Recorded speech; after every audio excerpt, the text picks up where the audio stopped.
Friends, இன்றைக்கி நம்ம வீட்டில் டின்னர் ரொம்பவே சூப்பராக இருக்குது.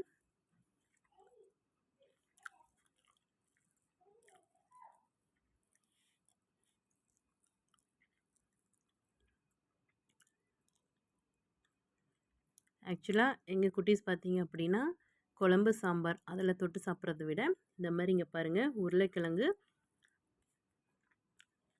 நல்லா வேக வச்சு தாளித்து